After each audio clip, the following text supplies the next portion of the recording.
സർവീസിൽ നിന്ന് വിരമിക്കുന്ന ഇരിട്ടി മഹാത്മാഗാന്ധി കോളേജ് ജീവനക്കാരായ സന്തോഷ് കുമാർ VK, പത്മൻ E എന്നിവർക്കുള്ള യാത്രയപ്പ് സമ്മേളനം ഫെബ്രുവരി 21 വെള്ളിയാഴ്ച രാവിലെ 10 മണിക്ക് കോളേജ് ഓഡിറ്റോറിയത്തിൽ വെച്ച് സംഘടിപ്പിക്കും. യാത്രയപ്പ് സമ്മേളനം കേരള നിയമസഭാ സ്പീക്കർ N. ഷംസീർ ഉദ്ഘാടനം ചെയ്യും. Sunny Joseph MLA, Iritty municipal chairperson K. Sreelatha എന്നിവർ വിശിഷ്ടാതിഥികളായി പങ്കെടുക്കും.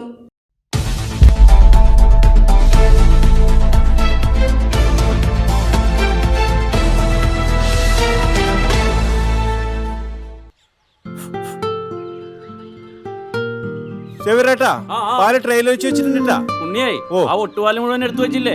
അതെന്ത് ചോദ്യാന്ന്? ആരെങ്കിലും ഒട്ടുപാലം എടുക്കാണ്ട് നിങ്ങളിങ്ങനെ ഒട്ടുപാലം കെട്ടിപ്പിടിച്ച് അങ്ങോട്ട് ഇരുന്നോ? എന്റെ മനുഷ്യ ഈ റബ്ബർ ഷീറ്റ് ഇങ്ങനെ കുന്നുകൂട്ടിട്ട് എന്തോ ഉണ്ടാക്കാനാ? എന്നെ എന്തായാലും മതി, എന്റെ ഷീറ്റിനെ കളിച്ച് എന്റെ കയ്യിൽ നിന്ന് മേടിക്കും നീ. അത് കറക്റ്റ്. ഉള്ള സമയത്ത് ഇതൊക്കെ ഒന്ന് തൂക്കി വിട്ടിട്ട് കാശൊന്നും കൊണ്ടെത്താ മനുഷ്യ. MS ഗോൾഡ് പോയി കുറച്ച് സ്വർണ്ണം വാങ്ങട്ടെ. അത് യോറിന് എന്ത് ഇതിന്റെയൊക്കെ വില എപ്പോഴാ കുത്തിനെ വീഴുന്ന ആർക്കും അറിയാം മനുഷ്യ. സിസിലി ആ പറഞ്ഞത് നേരാണ് സേവ. റബ്ബർ ഷീറ്റിന്റെ വില സ്ഥായിയല്ല, എപ്പോ വേണമെങ്കിലും താഴേക്ക് പോകാം. പക്ഷെ സ്വർണത്തിന്റെ വില അങ്ങനെയല്ല, അത് റോക്കറ്റ് പോലെ കുതിച്ചുകൊണ്ടിരിക്കുകയാണ്. അങ്ങനെ പറഞ്ഞു കൊടുക്കും പക്ഷേ. മാത്രവുമല്ല MS ഗോൾഡിന്റെ സ്വർണ്ണ സമ്പാദ്യ പദ്ധതിയിൽ പണിക്കൂലിയുമില്ല. എന്റെ പുടിയെ